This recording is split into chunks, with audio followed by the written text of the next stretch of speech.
So ayan, naka-on na siya. Ngayon, lapitan natin kung mag-iilaw ba siya. Ayan, so umilaw na siya. So nag-automatic na siya na ilaw. Ayan. Yo, what's up mga kaibigan, at welcome back na naman sa ating channel. So ngayon na mag-upload naman tayo kasi medyo matagal-tagal na tayong hindi nakapag-upload. Ayan, so nais ko lang i-share sa inyo about dito sa motion sensor na to. So ayan, so bago natin buksan to, huwag kalimutan mag-subscribe, mag-like at mag-share, at paki-hit na rin ang notification bell button para updated kayo sa aking mga bagong video. Ayan, so ngayon nabuksan na natin to. So nabili ko to sa Shopee. Ayan, so dumi pa yung kamay natin, no? Galing pa sa trabaho. Ayan. So ito yung nabili ko sa Shopee. So balak ko itong ilagay sa kusina kasi madilim. So ang brand niya is Micro A, at ito naman yung model number niya, YD803. So AC 180 volts to 250 volts, 50 to 60 Hz, at naka 100 watts siya. Yan. So kailangan na wag lumagpas yung gagamitin nating ilaw sa 100 watts. Yan. So ito yung diagram niya. So hindi natin maintindihan to kasi Chinese. Ngayon mayroong adjuster dito. So itong dalawa adjuster. So ito yung terminal. Ayan. Ayan. So bali ito siguro yung ilaw, at ito siguro yung sensor. Ayan. So ito yung sensor. Ngayon gagamitan natin ng sample. O kuha tayo ng bobilya, at saka mayroon tayong socket, bulb socket. Ayan. Ayan. So ang kuha pala dito, pwede dito sa taas, sa ceiling, o pwede rin sa wall.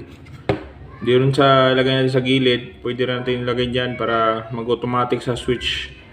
So kung meron kayong madilim sa inyo, pwede rin yung lagyan ng ganito. Pwede sa diretso na saksakan. Bali, diskartehan nyo lang kung paano gagawin at paano magawa ng o mag junction dito. Kasi pag ganito, kasi nasubukan ko na sa junction, hindi siya magkasya. So kailangan pa itong butasan tong kuha niya dito, kasi ito yung kuha niya. Ito, kailangan tanggalin pa natin. Ayan. So ito yung parang lalagyan ng screw. Ayan. So kailangan natin, halimbawa butasan nyo yung pader o kahit yung ceiling. So lulusot yan. So ayan. Ngayon gagamitan natin ng sample. So bali meron tayo ditong bulb. Ayan. So 3 watts. 3 watts na bulb, at sa bulb socket may wire na. Ayan. So bali ito yung ilaw natin. So dito lang natin to ikabit. Bali assume lang natin na ito yung switch natin. So bali nakasaksak, bali assume natin na ito yung switch. Ayan. So kahit nakabaliktad to, kahit baliktaran to, kasi dito sa amin is line to neutral. Ayan. So kahit nakalagay yung line dito, o kahit yung neutral ito o vice versa, pwede lang. Ayan. So ating luwagan tong screw nya. Ayan. At ipasok natin yung isa. Bali ito yung isa, kasi meron naman siyang diagram dito kanina. Ayan. So ito yung diagram nya. Bali itong ilaw, bali yung isang ilaw, bali isa yung wire, connection dito sa terminal dito. Ayan. So bali itong wire galing dito sa bulb, punta dito sa terminal dito. Ayan. So marami ring iba't ibang klase na sensor, guys. So merong yung tatlong wire na nakalagay. Meron siyang day night, o pwede sa umaga, pwede sa gabi. So mag-adjust ka lang, at merong sensitivity, at meron din siyang controller kung ilang segundo o minuto yung tagal niya bago patay yung ilaw. So ito yung sensitivity niya. Ayan. So ito yung minuto niya. So ilang minutes yung gusto nyong ma-off kung wala na siyang ma-sense na sensor o yung motion. Yan. So bali itong isa. At nga pala itong pag doon sa konto sa taas o ceiling, nasa mga 4 meters o 5 meters yung distansya niya. Ayun dito sa instruction manual niya. So meron siyang instruction manual pero hindi natin maintindihan. Meron lang siyang nakalagay dito na mga sulat-sulat. Ayan.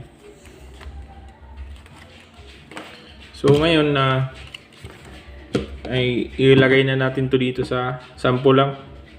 Ayan. Ayan. So ilagay natin yung isa dito. Tapos itong isa. Ayan. Ilagay natin dito. Bali naka-series lang to. Ayan, so bali galing dito sa ilaw, pupunta dito, tatawid dito, at dito sa saksakan. So dito sa saksakan nilagay. Ayan, so bali ito yung pagpalagay natin na ito yung switch natin. Ayan. So ganito yung pag lagay para malayo yung hindi mag-short natin yung ma-short natin yung wire. Ayan. Ayan. So sa line 1 o kahit vice versa, so ito line 1 papunta dito sa ilaw, papunta dito. Ayan. Dito tatawid dito. At papunta dito sa line 2 o yung neutral natin o vice versa. Yan. So ngayon isaksak na natin to. Yan. Ayan, so umilaw siya. Yan, so careful lang tayo dito kasi live na to.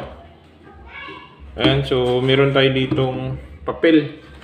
Ayan, so ito yung ilagay natin para testing natin kung mamatay ba siya. Ayan. So takpan natin para hindi siya makasense. Ayan. Medyo maluwag siguro to dito. So tanggalin natin para makasense siya ng motion. Ayan, so umilaw siya. Takpan natin.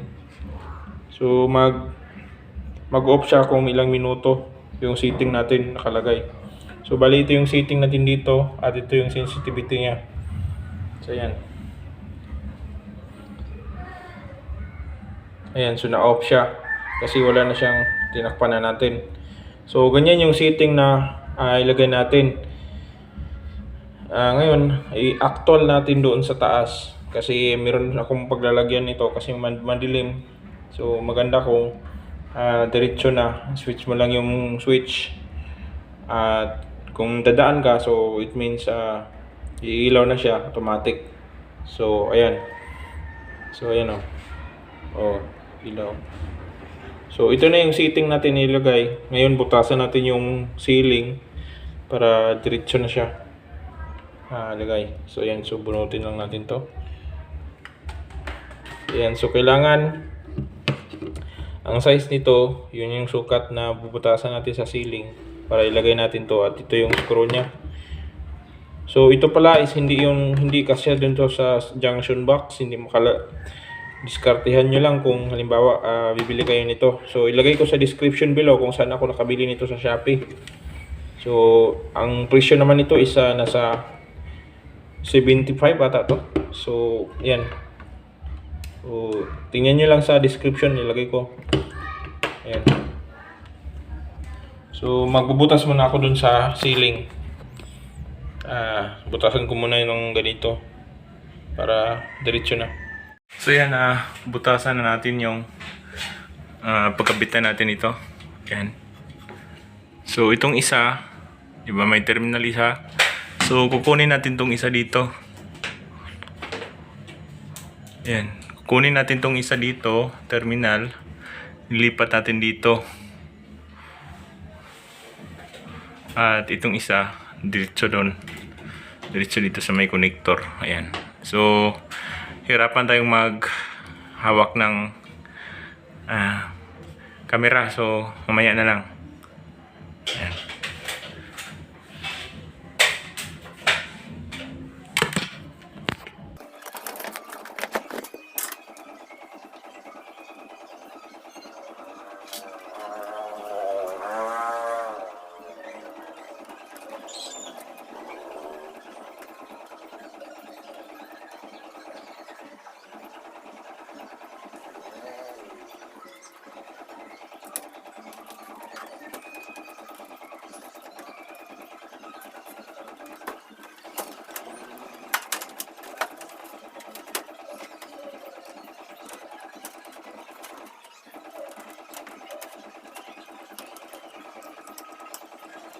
So ayan, binunot natin yung isa. So ito na yon. Itong isang wire na to. Ayan, so itong wire na to, galing to dito. So ito namang isa, ibalik natin yan dyan. Ayan. Suksok natin to dito. Ayan. So siya lang ilagay natin dito sa isa.